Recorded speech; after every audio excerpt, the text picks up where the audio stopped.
Hi everyone, welcome to tonight's event. In case you're going to be tweeting, the hashtag is, as always, #SMCDC.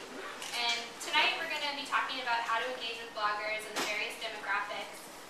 We're going to let the event go until about 7:45 and then open it up for questions. So if you have any questions, please hold them to the end. We have a lot to talk about tonight. I know there's a lot of interesting topics going on in the space right now.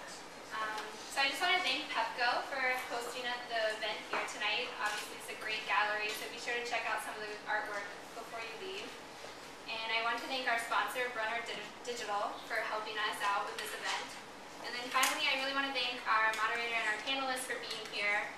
Just brief introductions because they're going to talk more about what they do and where they write for later today. We have Shayna, who many of you guys know in the room. And then we have Sarah, Leon, Latoya, and Amy. So thank you again, everyone, for being here, and especially you guys. We're really looking forward to hearing what you have to say. So I'll turn it over to Shayna. And we don't have microphones today, so we'll try and project, and then I guess shout out if you can't hear us.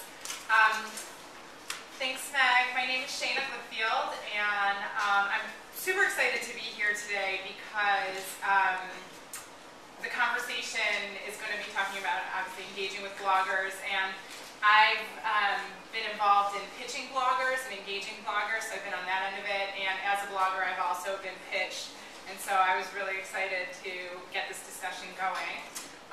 So as you all know, blogging, falls into different communities. We have the mommy sphere, the edusphere, what other spheres am I missing? The tech sphere. So, but we're all part of the blogosphere. Was that cheesy?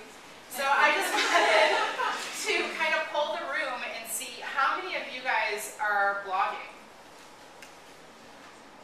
It's probably more than half. And how many of you have pitched a blog before? A blogger, I should say. Quite a few. Okay. And how many are both? It's a few too. So, all right, well with that, we'll get the conversation going. I'm going to let the panelists talk a little bit about what their blog is and what inspired them to start. And we'll start with you, Sarah. Hi, my name's Sarah Brush. I actually write in several places. My personal blog is Sarah and the Goon Squad. I write for blogger.com. I do their sports. I write for Mama Pop and do pop culture. I write for DC Metro Mom's blog. I have a sports blog that is a lot of different bloggers that I founded called Draft Day Suit. I have a weight loss blog with Deborah called Loser Moms. I am a curtsy editor. I'm on the advisory board for Women Talk Sports. I think that's it. And how long have you been blogging? Since 2005. Since about June of 2005. All right, and Leon. Listen to Leon. Yeah, my name's Leon. I write a comedy site called ListenToLeon.net. That kind of started because basically I was working at a job that I did not like, and I got rid of it. And I always crack jokes and send my friends like stories through emails like about what happened during the weekend or whatever, or some story about when I was a little kid. And so they were like, "You have a million funny stories. You should start a blog." And I said, "Okay, so what's a blog?"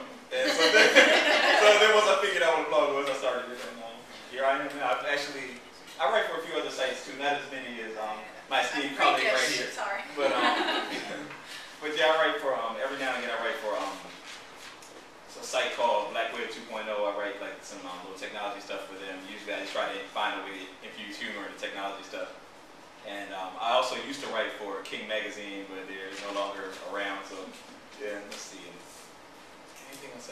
Oh, I'm a contributing editor on DCBlogs.com.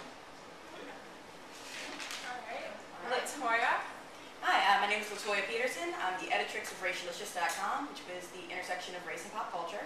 I also write for a blog called Jezebel, which is owned by Gawker Media, and I began blogging in 2004, 2005. Before that, I'd been blogging, but only in terms of the personal live journal type things. I don't count those. I started pro blogging under my real name in 2005. I joined Racialicious when it was called Mixed Media Watch, and it was run by Carmen Van Kerkhove and Jen Chow. And as the blog grew, a lot of people really liked my stuff. Carmen wanted to move on to her company, New Demographic, and so I took on as editor, and I still write there. And with Jezebel, along with some of the other places I write for, like the Chemical Awareness blog and the Guardian's Comment is Free, that all kind of came out of the Racialicious writing that I was doing. And so I made a lot of contacts, made a lot of connections, and started blogging for multiple places.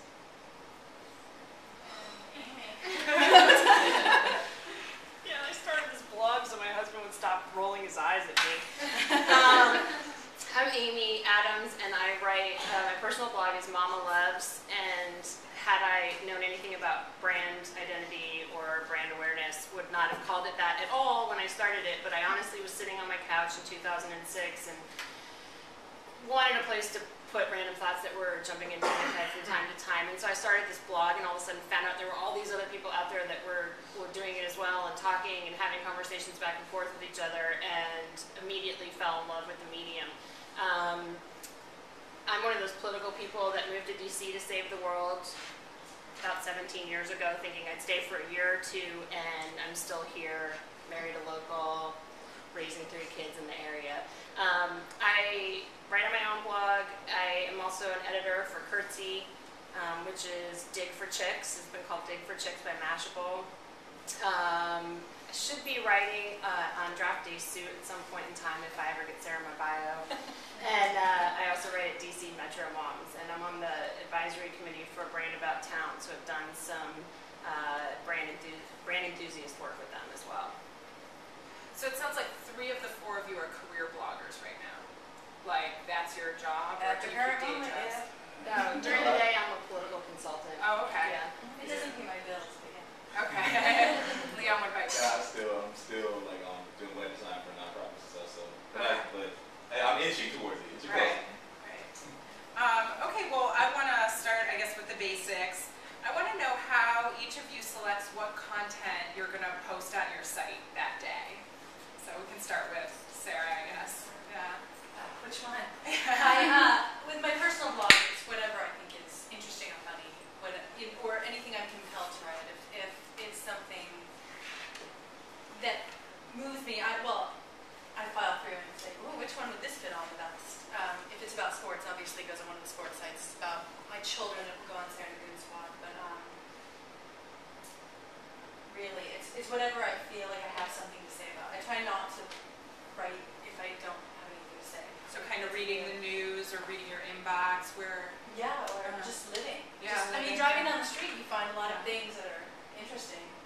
You have to explain what the Goon Squad is. Oh, the Goon Squad, I'm sorry. The Goon Squad, I have 5-year-old boy-girl twins, and they're the Goon Squad. So, that is helpful. They provide me with a lot of material. Okay. Yeah. And Leon, what about you? How do you decide what you're going to post? Well, to be honest with you, it's just whatever I think is funny and whatever I think other people are gonna laugh at. Usually, if it makes me laugh, I feel pretty confident that somebody else is gonna probably laugh at it too. So I don't know. Sometimes I actually do write a few ideas, like just start them off with little drafts on there, just so if I can't think of anything, I can revisit an old idea or whatever. But usually, either between reading the news, watching something on TV, living life, or just walking down the street, I could probably write about just this experience right here and how I got lost trying to get here, and find a way to at least get one entry out of it. So yeah.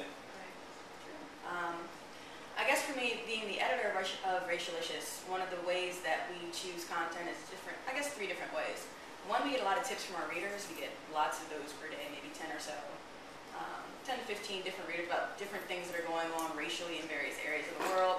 And so we look at the tips that come into our inbox and be delicious and see if we want to make a whole post out of them, if we want to link to them, if it's an event that we should be using, what have you. We loosely follow the news cycle, very, very loosely, as in, a couple days or so, because most people on Racialicious are volunteer. So we loosely follow the news cycle, so anytime something breaks, we'll add commentary to that. And then there's also pop culture, because that's one of our key parts of our brand. So we make sure that our correspondents are going out and doing things like watching TV shows, watching movies, and providing commentary on things that interest them. And a lot of them, we also take a lot of reader submissions and co-blogger submissions. We have a lot of contributors who also maintain their own blogs who think that they would like things highlighted on Racialicious. For Jezebel, it's a different type of process because we have an editor-in-chief who, she scans all the news feeds, and they're very news cycle driven. They do function on the news cycle, so anytime some news is breaking, that's when we tie something into it. They do follow some tips, and they do ask us as regular bloggers to come up with things that we think are interesting, that would be more what we call feature-y, where you would do like a longer post on maybe things you hate, or I just did a big one on marketing to girl video gamers, and why the marketing for that normally sucks. So I did that.